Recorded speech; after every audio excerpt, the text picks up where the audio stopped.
Well, hello, hello. Happy Webinar Wednesday to you. I'm Steve C. Prasad coming from the campus of Binghamton University on behalf of the Alumni Association. Welcome to today's program, Take Control of Your Time. This is a webinar that's part of the Binghamton Learning Network webinar series, which itself is part of the lifelong learning programs that are offered by the Alumni Association. I'm going to put our website address here on the bottom of the screen as we usually do to start the show.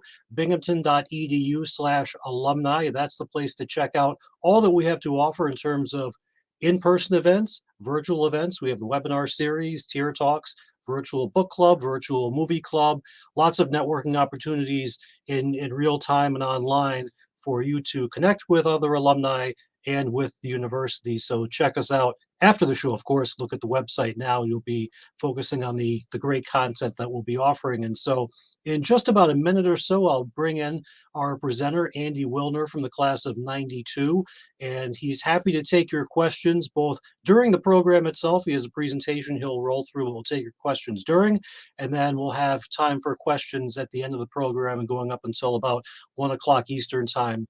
So start sending in questions as you think of them. Use the comment box on the microsite or on Facebook. And I'll also put my email address at the bottom of the screen from time to time. And you can send questions to me by email. I'll be checking that and we'll get these questions mixed in. And we want to have a fun, interactive program. And so that's sort of a trademark of what we do. And hope you enjoy the next hour. And so, thinking about time management, all of us have so many things that we're trying to do, and there are only so many hours in the day. We cannot add time to the day, can't have 4 extra hours, as much as that would be great to have sometimes. And it's probably common to do about 3 or 4 things at once, or you get through the end of the workday and feel like, what did I get done? Did I accomplish what I wanted to do? Did I help someone? Did I make the most out of the time that I had? And maybe you feel frustrated. It just never feels like you get enough done. And so the answer seems to be more and more multitasking and trying to do more and getting less and less and less. So there has to be sort of a break in the madness there somewhere. And that's hopefully what we'll deliver in the program today, trying to make the most of the time available and have realistic ideas of what we could get done. So without further delay, we'll bring in Andy Willner, a 1992 graduate of Binghamton University and someone who speaks a lot on the topic of time management. And so very excited, Andy, to have you with us. Welcome to the webinar. Thank you so much. Hi, Steve. My pleasure to be here. Why don't we go right into the slides then? So yeah, I'm going to talk today about taking control of your time. First, a little bit about myself. I attended Binghamton as well as these other fine institutions. I'm originally from New York. I lived in New England most of my adult life. I've trained hundreds of professionals in business and technical skills. And this particular talk on prioritization and time management is one of the most high impact and most requested talks that I deliver. In my career, if you've flown on a commercial flight or driven in a car anytime in the last 20 or 25 years or so, you have probably used a part that I had a hand in designing. In my spare time, I like to bike and hike. I have a couple of cats at home, and my big accomplishment for 2022 was getting the Wordle in one guess. Only happened once, but I made sure to get a shot of it.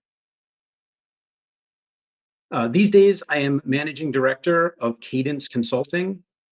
CÆDENCE helps businesses overcome obstacles and develop teams. We've decoded years of business experience to reveal the intuition and best practices of top performing teams and individuals and we use that knowledge to accelerate people's performance. We engage directly with clients to resolve pressing issues, and we offer novel development workshops, as well as ongoing coaching. And a theme across all of our projects is sustainable improvement. We want to leave teams and systems stronger than we found them. You can see a sampling of some of the folks that we do business with on the right there. If your team is facing a challenge in business or technology, we love to help alumni, so please don't hesitate to get in touch. My contact information is at the bottom of the slide, and we'll show it again later. So let's dive right in. You may have noticed the poll that you took during the registration process. So the question, I am quite busy at work, and I'm often busy with work even outside of work. 2/3 of you agreed with that statement.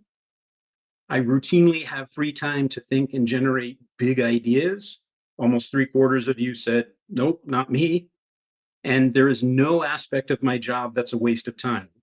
3/4 of you also decided that maybe there's some places where I can be a little more efficient. Now, imagine, what if you could consistently hit home runs at work, meet your deadlines, avoid wasting time, and have free time to enjoy the things that are important to you? You'd be less stressed out, more creative, you'd have more success in your career, and overall, you'd probably be happier. By putting into practice the tools that I'm going to talk about today, you'll be taking a big step toward this desired state. In order to do that, you're going to have to be open to the idea of changing your behavior.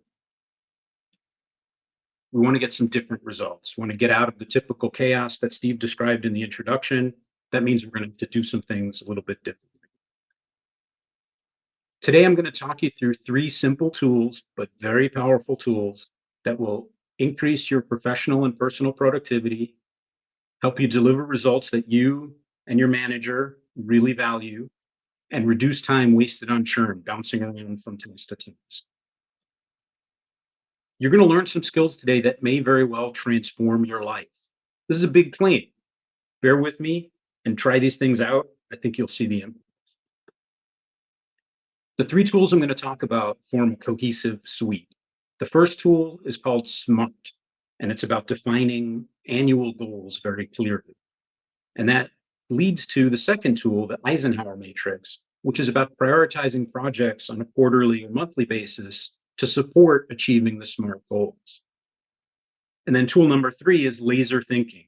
That's about making sure that every day is absolutely focused on the projects that are going to lead to the achievement of the desired goals.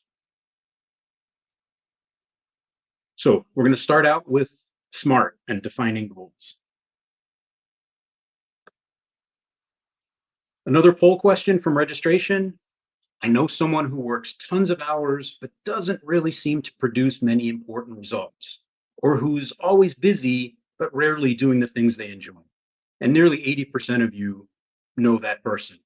And I would venture to guess that if you don't know that person, you really want to pay attention, because you just might be that person.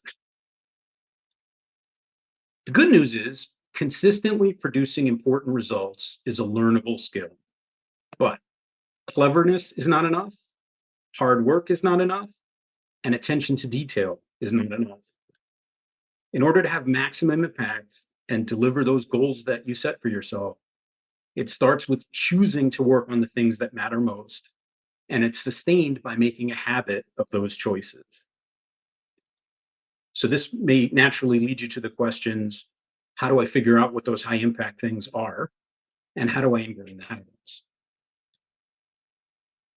The tool for this is the first of the 3 tools, is called SMART. Every goal that you set should always be expressed in SMART form. Now, SMART is an acronym. It stands for specific, meaning well-defined, measurable, quantifiable, achievable yet aggressive, so appropriately scoped. You don't want something too trivial, too quick and easy, but you don't want something impossible. You've got to find the right balance. Relevant, meaning in business, important to the goals of the business, and in life, important to you or your family. And time-bound and tracked. In other words, a deadline that we're working towards. The SMART format is really beneficial. It defines what success looks like. It provides a clear, quantifiable way of telling whether or not you're on track. As we're going to talk about in some detail a couple of slides hence, it also provides a yardstick for weighing risk, resource, and reward trade-offs.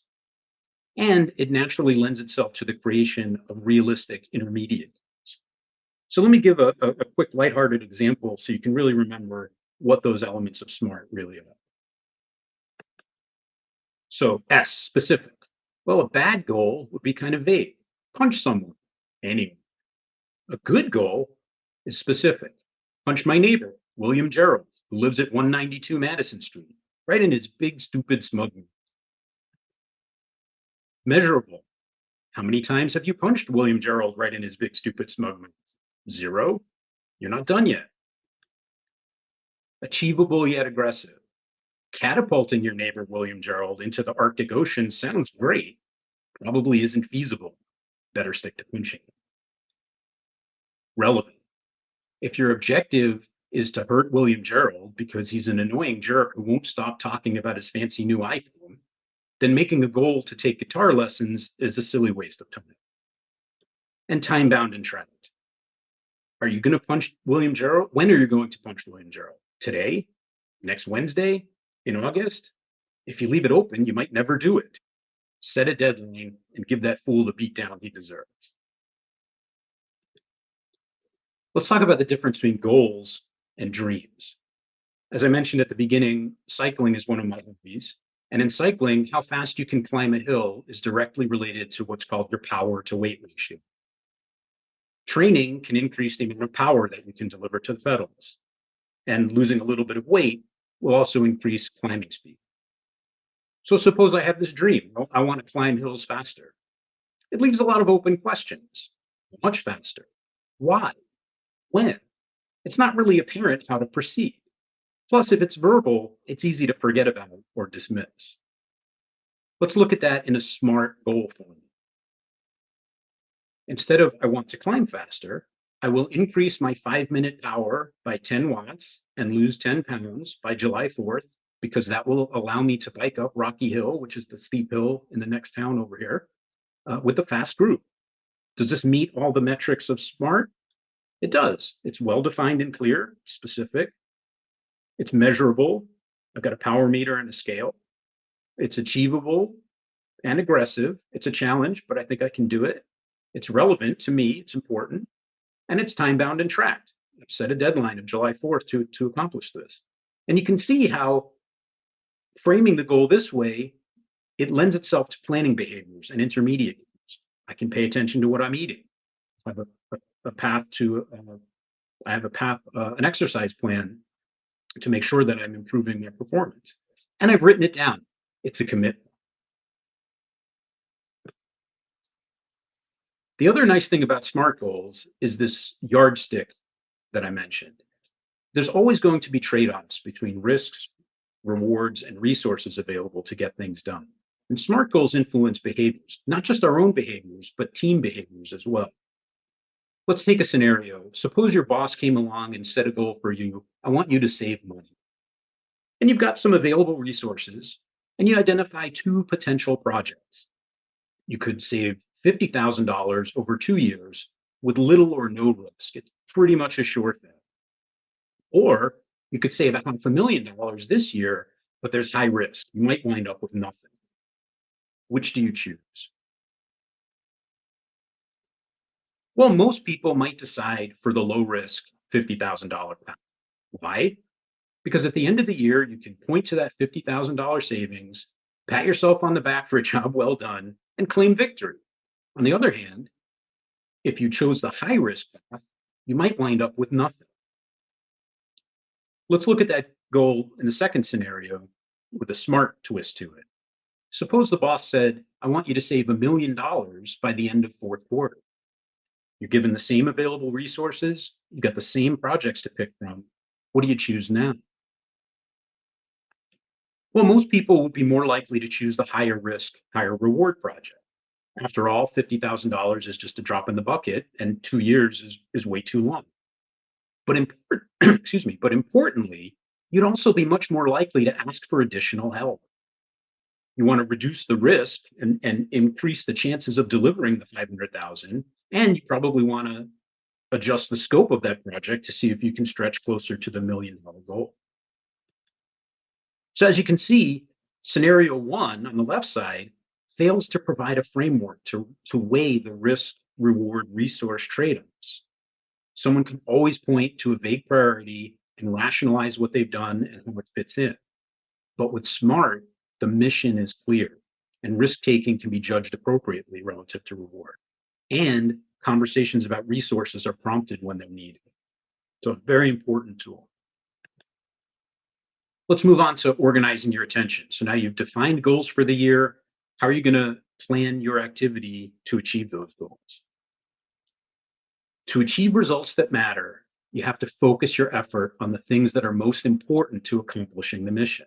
So if we think about the aspects of work or the characteristics of work, work might be interesting or not. It might be engaging and exciting, or it might not be. And that ties very nicely to the achievable, aggressive aspect of SMART. If something's scoped appropriately, where it's challenging but not impossible, it tends to become interesting. Importance. How significant is the work? This, of course, ties directly to the relevance aspect of SMART. And urgency of the work. Does it require immediate action? And this, again, ties directly to SMART, in this case, to the time-bound and tracked deadline aspect of SMART. So I want you to consider these work characteristics relative to each other. Are important things always urgent? They're not. A lot of times there are long-term projects where the deadline is quite a ways in the future. Are urgent things always important? Also no. A lot of times you're asked to do something given a tight deadline, but the fact is it doesn't get done right away. It's a little late. If it's not quite complete, there's not really a big consequence. And are interesting things always important? Also no. This is a trap that a lot of people fall into at work. They spend time on things that are interesting, not on the things that are important to the business or the boss. So you can think of interest, importance, and urgency as three independent attributes of your work. And we're gonna examine those in the context of the second tool here, which is called the Eisenhower matrix. This tool was used by General Eisenhower to prioritize military activities in World War II, and it was popularized for use in business by Stephen Covey in the 1990s. And you can see how it works. There are 4 quadrants. The x-axis is importance. Low importance means it's something no one will really notice if it doesn't get done. High importance is something that has a major impact to business results, or you can use it for personal use as well, to personal results. And on the urgency axis, low urgency, not due for a long time. High urgency, the deadline's coming up very soon. At Cadence, we've added a third axis, interest. So this is coming out of the screen. Low interest, it's boring, I'm not going to learn anything, doesn't excite me. High interest, time flies, I'm going to learn, I'm going to be excited and engaged. Now, don't worry, no one's going to ask you to plot in 3D. What we do for the interest is just put little symbols next to the tasks on the page. Now, you may recognize this concept from another of the pre-registration polls. What kind of tasks do you prefer working in? And we had choices around the importance or triviality of the task and working at your own pace or facing a tight deadline. And these were the poll results. About 3/4 of you wanted to work in things that were highly important, but not necessarily due right away. And about 1/4 of you wanted to work on things that were important and due right away. And I would suggest that there's actually a right answer to this poll, and I'll get to that in just a moment. There's a distinct approach for handling the items that fall into each of these quadrants. If it's low importance and low urgency, it's really a waste of time, and you should look to drop it. If something is not due for a long time, and if it doesn't get done, no one's really going to care, don't spend time. As we move up to quadrant 4, these are things that are not so important, but are very urgent. And you can think of these things as synthesized emergencies. These are usually the result of someone's failure to plan. Or you wind up in a situation where you're being hurried and then it's done and you wait before you can actually have an impact with it.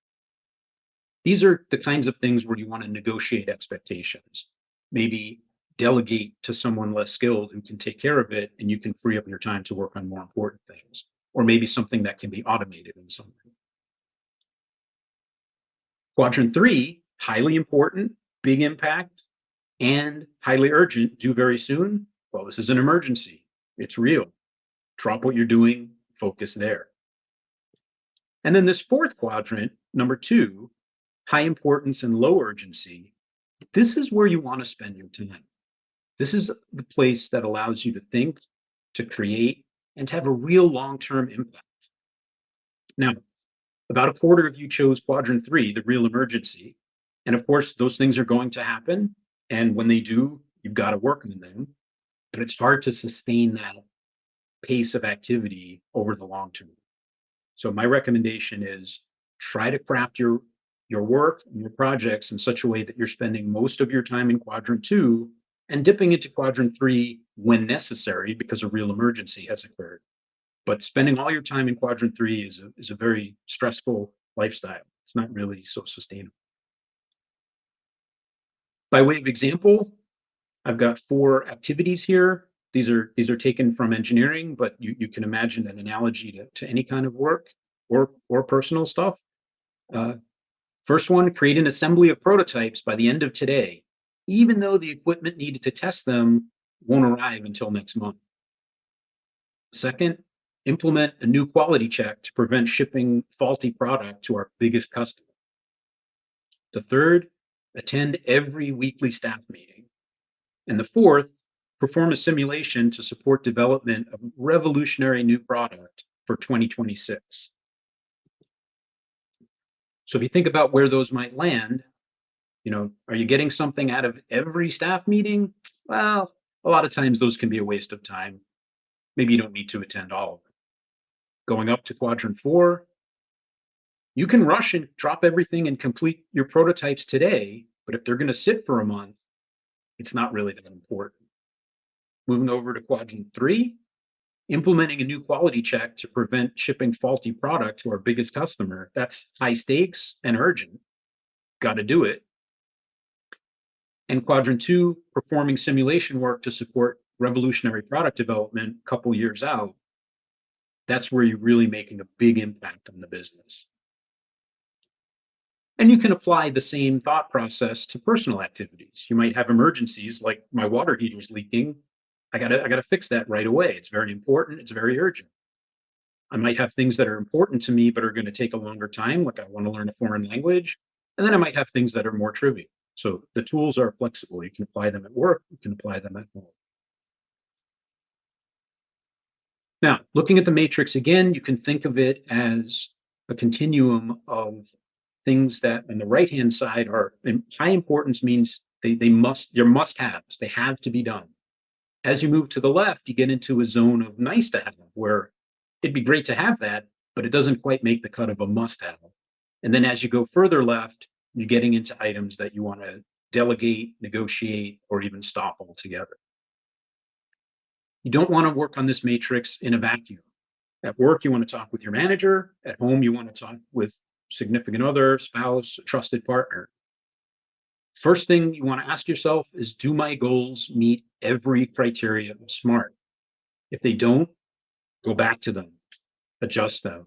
You need to make sure you know when you're done. What is success? What is the definition of success? How do I know when I've achieved the goal that I set?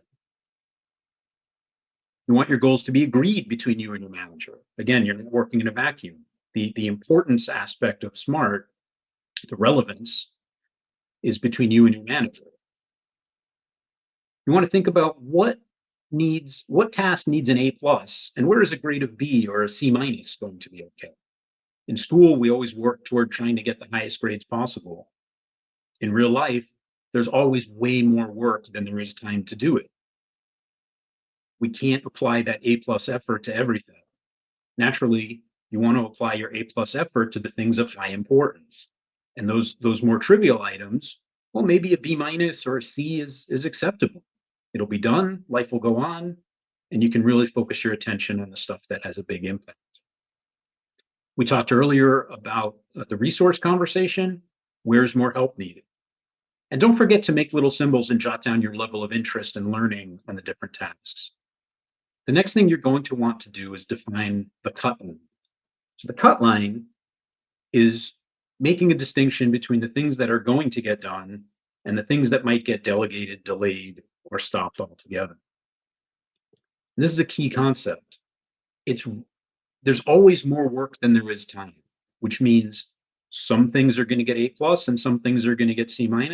Some things are going to get done on time, some things are not. It is critically important that you are the one making the decision of which things are going to get done, which are going to get done well, which are going to get delayed or dropped. Some things are going to get done well, some are going to get dropped. Don't let it happen by accident. Choose the location of the cut line on your matrix in collaboration with your manager. And I want you to revisit this matrix every month, at least every 3 months, and whenever circumstances change. Someone comes in or out of the team and projects get reshuffled, time to update the matrix. Customer changes their mind and the scope of your project changes, time to update the matrix. I'm going to jump in with a public service announcement. I'll pull the slides down for just a second to Sure. remind everyone to send questions. If you're watching on the microsite, send the questions to me by email. I'll be monitoring constantly, and we can work these questions into the mix. If you're watching us on Facebook Live, you can send in your questions as comments there on Facebook, and we will see that as well. And we did get a question. It's not totally related to the presentation itself, but more to your opening material. Audrey asks, what was your one guess world word? Stare, S-T-A-R-E. It has all the most commonly used letters. All right. Next, we're going to talk about multitasking, and in particular, the myth of multitasking. So again, we had a poll about this when people registered. 90 people responded, and most people were not so confident in their ability to multitask. And to be honest, I'm not at all surprised. Over the next several minutes, I'm going to explain to you and prove to you that multitasking is the most counterproductive thing you can do with your team. So what we have here is a graph. It's just a timeline. So time starts on the left and moves to the right. Suppose you've been assigned 3 tasks, and each task would take 10 days if you had focused, uninterrupted effort. So absolute focus, no distractions, the only thing you're working on, 10 days. What people wish would happen is that task A, task B, and task C take 10 days. But of course, that's impossible because each one would take 10 days of 100% effort. So there's no way they're taking 10 days simultaneously. What people think will happen is that they'll seamlessly jump back and forth and multitask, and things will take a little longer than the 10 days, but ultimately they'll get everything done pretty quickly. However, paying attention to 2 complex things at once is a myth. Multitasking is actually rapid shift serial tasking. So what really happens? Well, you work on A for 5 days, and then project manager B comes along and says, what do you mean you haven't started my project? You got to get going. You drop A and you pick up B.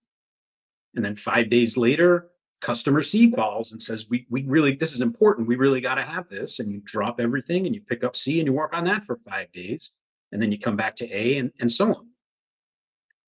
Even this model, though, is oversimplified because what happens in real life is that it stretches for 2 reasons.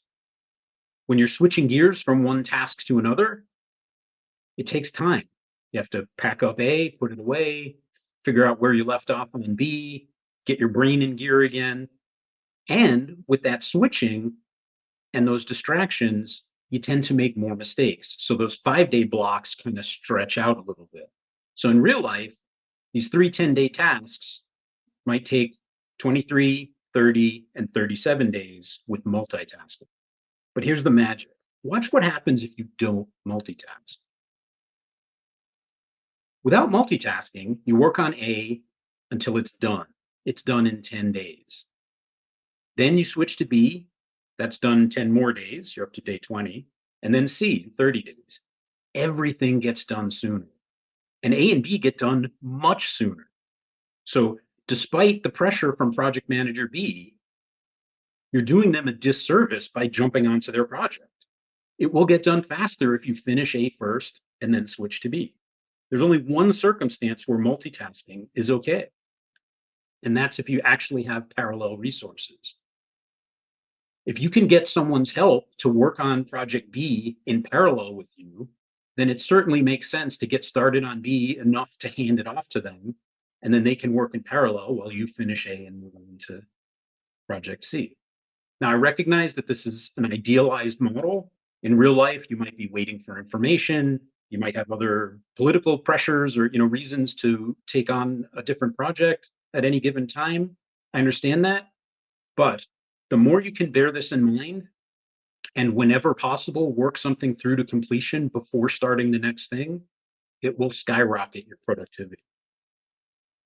So a cool slide, Andy, if we can just go back for a second, because I think sometimes it's interesting to look at these patterns and very easy to see them in the work that's done by other people. And so I think about different episodes where I had contractors work at my house on something. And so if I think about the people on the project involved and the patterns, it was kind of easy to think about who did what. And one of the jobs was really nothing complicated. It was just putting brand new doors on the front door, basement door, and the kitchen door with storm doors in two of the locations.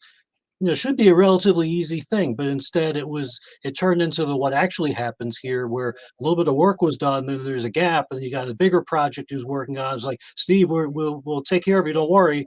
Came back to me for a little bit, and then went back to something else. All these gaps. So then it took the better part of the summer to do something that you could knock out in a week. Where we had a kitchen project, and the person did us, and we were like an A. He did our project, then went on to somebody else, finished there, and then went to the next thing. So it's kind of interesting to think about. It was frustrating to be in that what actually happens mode when we really wanted to be in the mode without the multitasking and just get the darn thing done in the most expedient way possible. So just that came to mind readily when I saw this slide here about multitasking. And before we move on, we do have another question that came up. This one not about Wordle, but about the presentation itself. And looking at the matrix that was shown a little bit earlier in the program, Jackie asks, do you have a template for the matrix that we can use? Oh, you bet. Shoot me an email and I can get that right out to you. No problem. I think we have your contact info on a later slide, so but if not, we can get that out to everyone and have that as a resource available. And I will say that for those, whether you're watching on the microsite or on Facebook, not too long after today's program is done, there's an automatic process to archive the content, and this recording is available for you to watch after. So if there's something you'd like to take a second or a third look at, the information, the content will be there. So just give it a little bit of time after the live program is done. With that, I'll hand it back to you, Andy. Thanks. Yeah, that was a great example. I hope you don't mind if I borrow that for next time I give this talk. That's something that a lot of people can relate to. Well, as we all know, and as we've just talked about, there's never enough time to do everything. So suppose I asked you to write down your top 25 goals on a piece of paper. And again, these could be work goals, they could be personal goals, or a combination. And then circle the top 5 most critical ones. Which strategy do you think would work best? Focusing on the top 5 and then squeezing in the elements of the remaining 20 when you can, or focusing on the top 5 only and not spending any time on the other 20? And you might recognize this as one of the poll questions from registration. And you were split about 50-50, whether to chip away whenever the time permits or ignore most of the goals and focus on just a few. But there's a right answer to this question. The best approach for achieving what matters most to you is answer B. Anything that's outside the top 5 list is a distraction from achieving the main high impact goals that you're trying to achieve. In fact, items 6 through 25 are the biggest risk to your achieving the goals that you really want, the most important top 5. You really want items 6 through 25 to be the avoid at all costs list. Those are the things you're going to be tempted to spend time on. But we just learned multitasking doesn't work. Success is all about focus. You have to make deliberate decisions about what not to work on and where to draw that cut line on the Eisenhower matrix. So not intuitive to everybody, but if you really think it through, this is multitasking writ large. If you want to get stuff done, focus is the winning strategy. So let's get on to this third tool about staying on track to those things that you defined as important. This is one of my favorite quotes. Motivation may be the single greatest cause of inactivity and procrastination in society. Think about that for a second. Why is that? Successful people are distinguished from unsuccessful people not by consistent motivation, but by sustained discipline. Think about a successful athlete. They don't practice only when they feel like it. They stick to a plan. They improve their fitness and they improve their skill little by little every day. Motivation is about feeling. It pushes you to work, but only when you feel like it. People put off work until the next inspiration hits. As a result, progress is very inconsistent. That undermines motivation. It's a vicious cycle. Discipline, on the other hand, is about behavior. Feelings are irrelevant to the task at hand. Successful people don't always feel motivated, but they stick to their long-term plan anyway, day after day, regardless of how they feel. The takeaway: don't wait for motivation. Make it a point to make at least a little bit of progress toward your top priorities each and every day. It will add up. Now, this notion of not having enough time is another common concern that people have when they're thinking about trying to get things done. And it turns out it's actually self-awareness that's the key to successful time management. Not having enough time isn't really the issue. Generally, people aren't aware of how much time they're actually spending throughout the day on different activities. As a result, not having enough time is an awareness problem. So I want you to try an experiment to improve self-awareness. Track what you do. Get a little notepad, put it next to your computer for a week or two, and jot down everything you're actually spending your time on. Yes, it's a little bit tedious. I'm not asking you to do it for the rest of your life, but try it for a week or two. Spend 45 minutes looking for a lost package, jot it down. Somebody interrupted you for 20 minutes with a question on a project you haven't worked on for years, write it down. Stuck in a traffic jam, you get the idea. Be honest. You don't have to show it to anyone else, but it will provide you with insights. I promise you will learn something from this exercise. You will be shocked by the total amount of time that you spend on that incidental stuff that doesn't actually help you progress toward your goals. All of those incidental activities you should then put onto your Eisenhower matrix in the appropriate place and take appropriate action with them. So if they are trivial and they belong in that bottom left corner, think about ways you can stop doing them. So we're on to tool number 3. We have our goals for the year. We have our projects prioritized. How do we plan a given day? This tool is called laser thinking. It's a method that will make your day or your week more predictable. And it'll give you a little more confidence when you take on tasks to know that you'll be able to deliver them on the day that you promised. First step is we're going to realistically estimate the available hours in the day. Let's start with an 8-hour workday, subtract all the hours spent in meetings, and then divide the result by 2. This is the time available in a given day for your priority tasks. So we are deliberately leaving some leeway there for those interruptions and non-value added tasks by taking out the meetings and dividing the remaining time by 2. That gives you a realistic estimate. And then you'd make a list. You're going to create a table like this one. And again, if you email me, I'd be happy to pass the template along. I'm going to create this template, enter the tasks that you intend to do today, and the time you expect each task to take, assuming uninterrupted attention. Because remember, in step 1, we already took care of those distractions. So this is the real time that if you were focused, it would take to do the job. Then you're going to prioritize this list. You're going to put an A next to items that are vital, have to be done today, a B next to items that are important and should be done today, and a C next to items that are more trivial and don't necessarily need to be done today. And you're going to write down numbers within each lettered category. So the top most important vital things, you're going to have an order. A1 is the thing you're going to do first, and you're going to do it until it's done, and then you're going to move on to A2, and then A3, and so on, and then into the Bs. It's also good to keep a separate tab or a separate page on such a template for things that we call the perhaps page, things that can be done much later. They're not really on today's task list, but I don't want to forget about them. Then in step 4, you're going to work on the tasks in the order that you set. Remember, multitasking is the enemy. Work on the items laser focused, that's why we call it laser thinking, in order without fail. A1, A2, A3, and so on, B1, B2, B3, and so on. You should find that your tasks correlate pretty well with your Eisenhower matrix. There may be days where you're working on something from a different quadrant. That's normal, that's okay, but by and large, they should correspond reasonably well. There's also a tool that we don't have time to talk about today that's become popular in recent years called time boxing.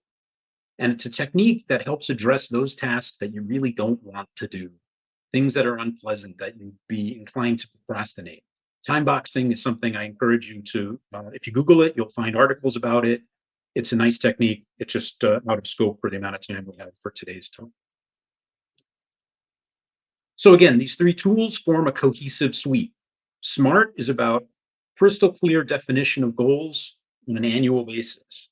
Once we have those, we're going to want to arrange our projects and activities to support achieving those goals. That's the modified Eisenhower matrix. We use that to prioritize the projects. This is something we revisit monthly or at worst case quarterly. From there, we're going to need to align our day-to-day and week-to-week actions with these prioritized projects. This is laser thinking. It's a focused task list.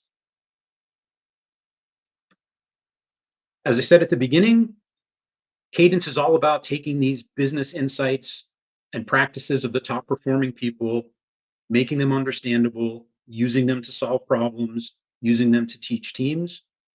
Again, we would love to help out some alumni. So if you have some business challenges or technical challenges, please get in touch. There's more information on our blog, on our website, that's made up of brief real-life stories, each culminating in a management or career development lesson learned. So there's some good content there. And please follow us on LinkedIn if you liked what you heard today. So in summary, feel free to email me. I can send out the templates and I have some other bonus material that I can provide. To summarize what we talked about today, SMART goals, organizing your attention with the Eisenhower matrix. Don't forget the cut line. Make sure you do that in collaboration with your manager or partner. Multitasking is the slowest way forward. And staying on track means being self-aware, relying on discipline, not motivation, and being laser focused. Any questions? So far, we are waiting for more questions to come in, and I'll put my email address on the bottom of the screen, and we'll leave this slide up for a little bit as Andy and I chat. info@cadenceconsulting.com. Drop them a line if there are any questions you have, or you want to get the matrix, or want to reference back to something else that was given during this program. Always happy to help our alumni. And so, just as I was looking at one or two slides earlier, I was just thinking about and be eager to get your comments on applying this to your personal life and how you organize time outside of work, because that can be kind of a rough go for some people that have families, taking kids around to different activities, trying to manage your own hobbies, volunteer activities. There's different demands on your time that have little to nothing to do with whatever your full-time professional occupation is. And so share a personal story, because I was considering taking up a new activity that was really going to be very, very time intensive, especially as we got on during the summer and then into the fall. And so we got into a conversation about this at home, and my wife says to me, "So what would you give up if you were to do this?" And not out of a sense of trying to control my time, but just looking out for me and saying, "Look, you're kind of spread thin as it is already. So if you try to take this on in addition to everything else, it's not going to work. You're not going to be very effective. So what could you give up to allow some time to breathe in your everyday life?" And so what I did was I took a small square pad of Post-its, and each Post-it note was a different activity. So volunteering for the Red Cross got a sticky, being on the school board got a sticky, and different things like that. But then also I marked on each one a number from 1 to 10. It was what I considered my personal return on the time invested. And so if it was a high return on investment, I loved it, felt it was really impactful, it would get a 10. If I thought it was a total waste, it got a 0 or a 1. And nothing really scored that low, but it helped to do a card sort to see, okay, what am I going to give up? Am I going to give up the 10 or am I going to give up the 7 or the 6? And then it became very, very easy. And it was also not just an ROI measurement from 1 to 10, but also scaling in terms of how much time is put in. So maybe you don't get a lot of investment back, but you do it one day every 3 months. It's not a big deal. It's like that quadrant you have for the thing that doesn't have to be done now, doesn't take up a lot of time. Nobody will care if I don't do it, that sort of thing. But curious to get your comments about how to apply this to a personal life. We've seen the professional side, articulated very well. Yeah, no, I think the technique that you laid out is a great one. I think you can do essentially the analogous thing. You want to define what's important to me. What do I want to accomplish in my life this year? It doesn't have to be about a professional goal. It could be a personal goal of any type. You talked about volunteering, family obligations, and so on. The trick is remembering, as your wife astutely pointed out, there's simply never enough time to do everything that you want to be doing. You're going to have to pick and choose. And these tools provide a system by which to do that. Define what success looks like. What is the thing that I really want to accomplish? Organizing it with the Eisenhower matrix is a nice way to go. Again, for your personal life, you don't necessarily have to get quite this formal. Your post-it note approach is really good, and it's frankly not very different than the laser focus technique. The trick is, if you try to do everything, you're going to wind up disappointed. If you start out at the beginning understanding that my attention is limited, my time is limited, these are the things that are the must-haves, and I'm going to draw a cut line, the same principles apply pretty directly to personal goals, in my opinion. And it seems like, I think, expectations, like with a lot of things, really get us into trouble. And so, sure, another personal story. I took a road trip last weekend, and I was really super excited about it. I was like, I can't wait to do this and go here and do that and this, that, and everything else. And I said, well, it's really only going to be 2.5 days. And so, and I made myself write it down on a piece of paper because I'm just into list making and stickies and things like that. And so I said, what are the must-haves on this trip? So what's the number one thing that like made me jump in and say I was going to do this? And it was to go see a college hockey game. So that was in the must-have, the number one must-have. So what are the other must-haves? So I said, before I get back in the car to come back to Binghamton, what do I want to make sure I do? And put those down. And then I wrote some other things and then started to shuffle and see what a Thursday, Friday, Saturday look like and said, okay, there's some things that'll drop off. If I don't do them, oh well, some other time. It's not a must-have. The must-haves found a way to get done and get scheduled, but also to give it a sense of like, let's give this trip time to breathe. I don't want to race from one thing to something else and go across town and here and there to where it's not even fun. And so I always remember back to, I had a friend who would say, if I get what I expect to happen, I'm sort of meh. Like I wanted it and I got it. But if I said, I want this, but I'm going to leave room for wonder, for things to happen that are like nice little surprises. I'm not going to like micromanage every single minute of my time. I'll be much happier than, okay, I got all the things that I wanted, but it just felt a little bit too contrived in a sense. So I think sometimes the expectations part really kind of gets us into trouble. Just sort of my own personal observation that I found that the less I expect, the happier I am sometimes, and that trip was one of them. I'm going to go back since I think I have the control. We had a question come in. Can you put up the laser thinking slide again? I'm going to go ahead and move us back to. I That think was I was it. That going was it. full. That's it. That's Yeah, the and one. pull this down. So we'll leave this up for a little bit, and as I said before, the full recording of the session is going to be available to watch on Facebook or on the microsite pretty much immediately upon conclusion of the live show. So you can go back and take a look at any of this. But this was almost like the model I used for the road trip without realizing it was laser thinking and not having looked at this, although you did send it a couple of days ago. I think it was probably after I'd returned. And it was realistically estimating the hours, it's like, okay, well, sure, I could go hit a college basketball game at night on this trip, but I would like to get back to the hotel at a decent hour. So there's the trade-offs. And then I got home and I found out there was something else cool I could have gone to while I was out there. I'm like, man, I wish I knew. I'm like, well, where would you have jammed that in the agenda, and would this still have been fun? So Yeah. you I, have to I, I realize think there's you, only I so think you, much. yeah, I think you hit on a couple of important insights there. Absolutely. I had a similar experience the first time I ever went to London. We were trying to see everything, and it's a big place. And the first day we were just racing across town to do all sorts of different stuff, and it really wasn't any fun. And we went back to the hotel that night and said, okay, that's it. We're paring down the list because we want to enjoy the time and hit the things that we really want to see. So I've had that same experience. And to your other point, I'm not suggesting that you try to manage your life like a business. All I'm saying is that these kinds of prioritization tools can help make sure that the things that are truly important to you get done, and you experience them the way that you want to. And as you pointed out, you're going to have to make trade-offs. And my point is you want to do that deliberately. If having some free time for serendipitous occurrences is important to you, as well it should be, by all means, build that into the plan. But if you don't plan, you risk the things that you really care about not happening.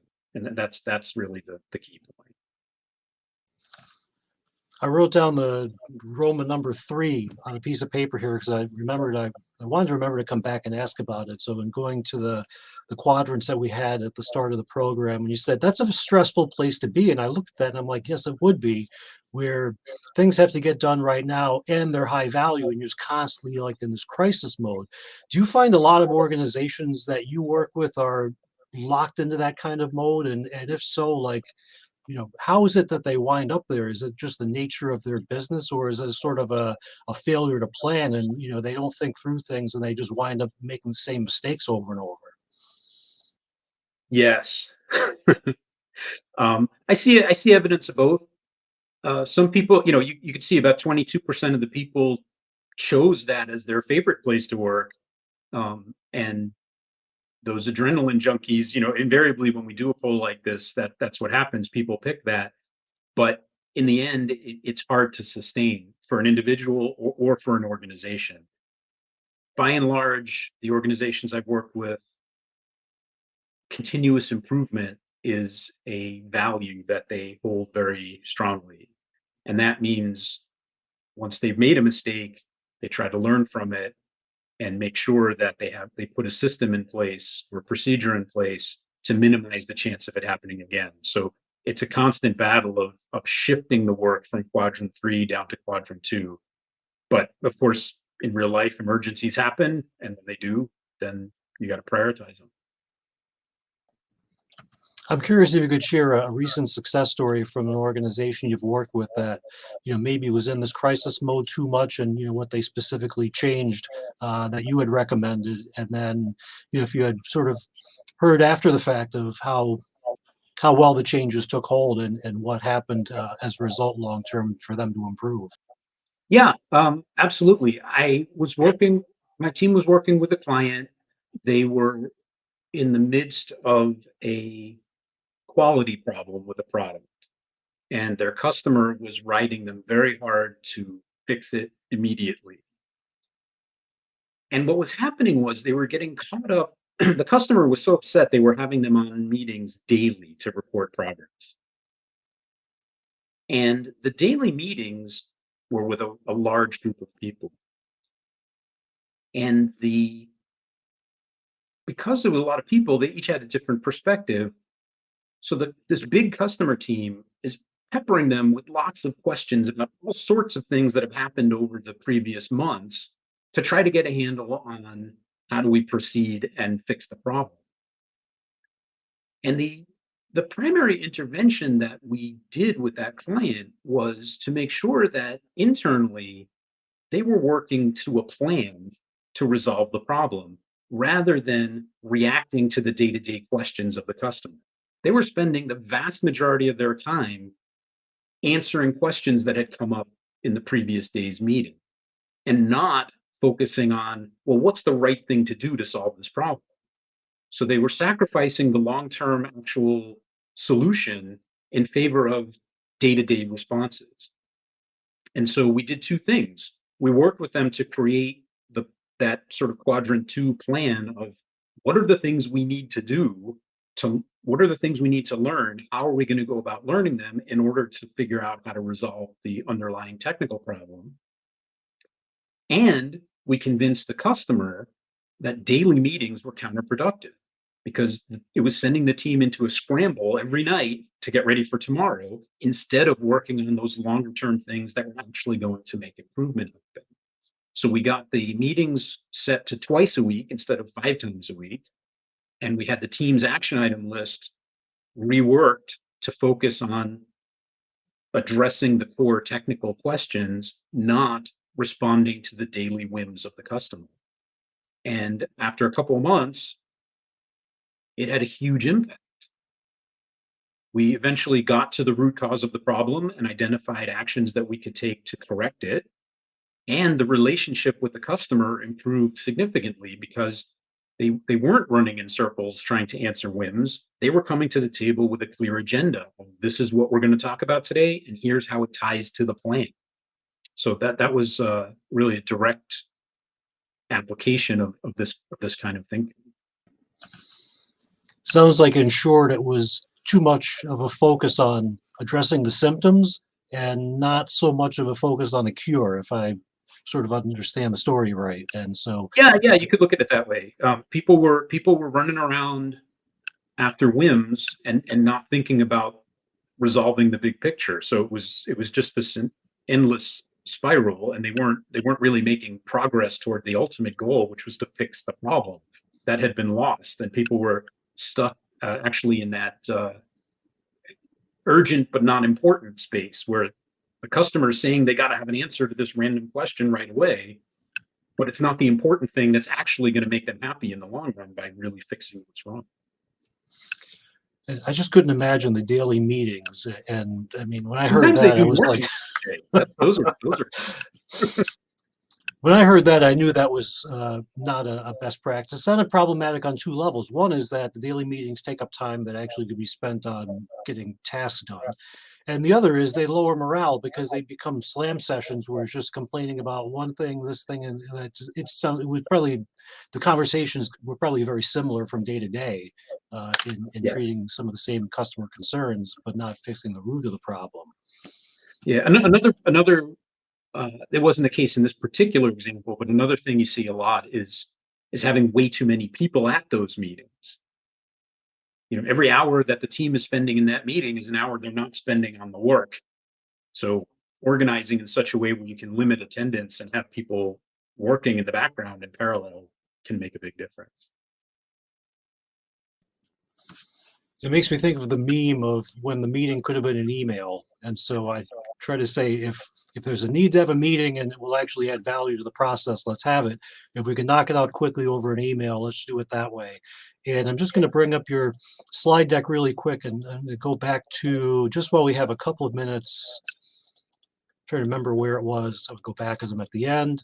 But with your while you're email looking, address. I saw another version of that meme. It said, 2021, this meeting could have been an email. 2023, this email could have just remained a thought in your head. Yeah, sometimes that's a good place to leave it inside my head. Do I really need to write or say that? And to have the judgment to say, no, I'll just keep it to myself. So before we close out, I wanted to put this slide up. It took a little bit to find it, but this has Andy's email, info@CADENCE Consulting. And so feel free to reach out if you have any questions or there's something that you would like to grab as far as materials that were shared during the presentation today, and very, very informative. And as I said, it would be a fast hour. It's always a fast hour, and a lot was presented in a short amount of time, could be a little bit overwhelming. So feel free to go back and watch the program at your leisure, or email Andy if there's anything that you'd like to get sent to you separately. And So any closing comments? We're just about at the top of the hour. So if you had anything else you'd like to share, wanted to offer that up and before we say thank you and goodbye for today. Uh, yeah, the email here, info at Cadence, that would be if you want to get some supplementary material directly related to the talk today. My personal email is andyw@Cadence. So if you've got a professional problem that you want some advice on, you can send that to me direct. Yeah, I appreciate the opportunity to speak, Steve. I hope that this was helpful for people. And yeah, thanks. Well, thank you, Andy, very much. I do think the session today was extremely informative, and hopefully we'll use the information in some way, take some nugget that's going to help you do whatever you do in a way that's better, that gets you feeling more confident about your ability to be productive and to make the most of your time. And because the opposite feeling is the worst, to get through a day and feel like, well, I didn't manage my time very well. I wanted to get this done, but I didn't, and just to agonize over that. So the ability to have reasonable expectations and channel your energy into something that's achievable and measurable is where we want to be. So thank you for providing the tools to get that done and sharing your knowledge with us here in the alumni community. My pleasure. And that will wrap it up for today. So just want to give a quick plug for a couple of upcoming webinars. We'll be taking registrations very soon for the March 22nd webinar with Jill Silverman on food addictions. And we're going to be introducing a webinar coming up April 4th with Josh Goldberg from the class of 2018, talking about how to get started in volunteering. And so April is National Volunteer Month. And so if you've ever had the desire, the thought or ambition to get involved in your community, and volunteering makes us feel good, we learn things, we meet people, all of that is great, but sometimes it's hard to find the right opportunity that matches what you're interested in and the time that you have available. So that's going to be what we talk about on April 4th in the How to Get Started in Volunteering webinar. So be sure to join us for that. So for Andy Willner, I'm Steve Seepersod. Thank you so much for joining us. Have a great rest of your Wednesday.